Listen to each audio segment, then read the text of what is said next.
കൃഷ്ണപുരം ഗ്രാമപഞ്ചായത്തിലെ അംഗനവാടി നിയമനത്തിൽ പ്രതിഷേധം. ബി.ജെ.പി. അംഗങ്ങൾ പഞ്ചായത്ത് ഓഫീസിന് മുന്നിൽ കുത്തിയിരിപ്പ് സമരം നടത്തി.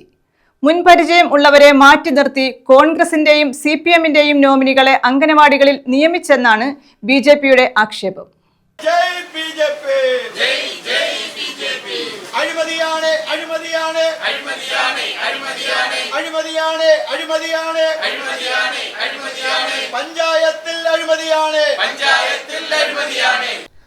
കൃഷ്ണപുരം ഗ്രാമപഞ്ചായത്തിൽ അംഗനവാടി വർക്കർ നിയമനം അനധികൃതമാണെന്ന് ആരോപിച്ചായിരുന്നു ബി.ജെ.പിയുടെ പ്രതിഷേധം. അംഗനവാടിയിൽ 4 വർഷം വരെ ജോലി ചെയ്തിട്ടുള്ള മുൻപരിചയമുള്ളവരെ മാറ്റി നിർത്തി കോൺഗ്രസിന്റെയും CPM-ന്റെയും നോമിനികളെ നിയമിച്ചെന്ന് ആരോപിച്ച് ബി.ജെ.പി. അംഗങ്ങൾ പഞ്ചായത്ത് ഓഫീസിന് മുന്നിൽ കുത്തിയിരിപ്പ് സമരം നടത്തി. ഗ്രാമപഞ്ചായത്ത് ഭരണസമിതി നിയോഗിച്ച ഇന്റർവ്യൂ ബോർഡിനെ നോക്കുകുത്തിയാക്കിയാണ് നിയമനം നടത്തിയതെന്നും ബി.ജെ.പി. ആരോപിച്ചു. അനധികൃത നിയമനം റദ്ദു ചെയ്യണമെന്നും വിജിലൻസ് അന്വേഷിക്കണമെന്നും ബി.ജെ.പി. ആവശ്യപ്പെട്ടു. ബി.ജെ.പി. ഗ്രാമപഞ്ചായത്ത് പാർലമെന്ററി പാർട്ടി ലീഡർ പാറയിൽ രാധാകൃഷ്ണൻ സമരം ഉദ്ഘാടനം ചെയ്തു. ഈ കുത്തിയിരിപ്പ് സമരം നടത്തേണ്ടി വന്ന സാഹചര്യം ഇവിടെ ശരത് കുമാർ പാട്ടത്തിൽ സൂചിപ്പിച്ചു.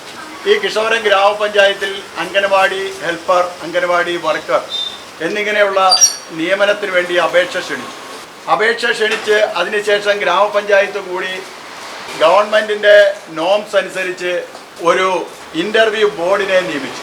ആ ഇൻ്റർവ്യൂ ബോർഡിനെയും ഒക്കെ നോക്കൂത്തിയാക്കിക്കൊണ്ട് അർഹരായ ഉദ്യോഗാർത്ഥികളെ ഒഴിവാക്കിക്കൊണ്ട് അനർഹരായ കുറച്ച് ആൾക്കാർക്ക് മാത്രം നിയമനം കിട്ടിയ ഒരു സംഭവമാണ് കൃഷ്ണപുരം ഗ്രാമപഞ്ചായത്തിൽ ഉണ്ടായിട്ടുള്ളത്. ഇതിനെതിരെയാണ് ഭാരതീയ ജനതാ പാർട്ടി ഒരു സൂചന ആരംഭം എന്ന നിലയിൽ ഇതിനെതിരെ വരാൻ പോകുന്ന വലിയ സമര പരിപാടിയുടെ ആദ്യ പ്രവർത്തനം എന്ന നിലയിൽ ഗ്രാമപഞ്ചായത്തിലെ 4 മെമ്പർമാർ ഇവിടെ സമാധാനപരമായി ഇവിടെ വരുന്ന ജനങ്ങൾക്ക് യാതൊരു ബുദ്ധിമുട്ടുമില്ലാതെ ഇവിടെ കുത്തിയിരിപ്പ് സമരം ജനങ്ങളെ ബോധ്യപ്പെടുത്തുന്നതിന് വേണ്ടി നടത്തുകയാണ്. ശരത് കുമാർ പാട്ടത്തിൽ അധ്യക്ഷത വഹിച്ചു.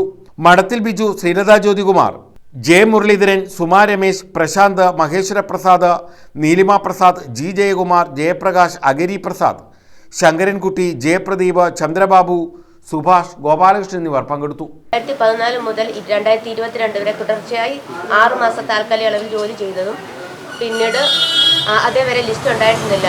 നമ്മൾ 2018 അപേക്ഷ വയ്ക്കുകയും ഞങ്ങളെ മുൻഗണനാ ക്രമത്തിൽ ഇതിനെ പരിഹരിച്ച് ഈ അപേക്ഷ ഉൾക്കൊള്ളിച്ചുകൊണ്ടും പിന്നെ മുകളിൽ നിന്നുള്ള ഉത്തരവെന്ന് പറയുന്നതിൽ മുൻകാല കാലയളവിൽ ചെയ്തിട്ടുള്ളതുമായ ടീച്ചർമാരെ കയറ്റണമെന്നുള്ള രീതിയിലാണ് ഈ ഉത്തരവ് ഇറങ്ങിയതും. പക്ഷെങ്കിൽ അതൊന്നും ഇവിടെ പാലിച്ചില്ല. കഴിഞ്ഞ മാസം 15-ാം തീയതി ICDS ഓഫീസിൽ ചെന്നിട്ട് ഇൻ്റർവ്യൂവിൻ്റെ ലിസ്റ്റ് വന്നു തിരക്കിയപ്പോൾ ലിസ്റ്റ് വരികയും അതിനകത്ത് 2ാം സ്ഥാനം SC ആയ എനിക്ക് ഉണ്ടെന്ന് ഞാൻ ബോധ്യപ്പെട്ട് വീട്ടിൽ വരികയും ചെയ്തു.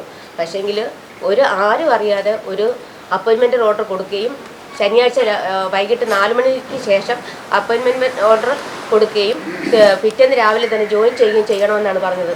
പക്ഷേ ഞങ്ങളുടെ റാങ്ക് ലിസ്റ്റ് നോക്കിയപ്പോൾ ഞാൻ SC ആയ 13ാം റാങ്കിൽ കിടക്കുന്നു. News bureau, Kayamkulam.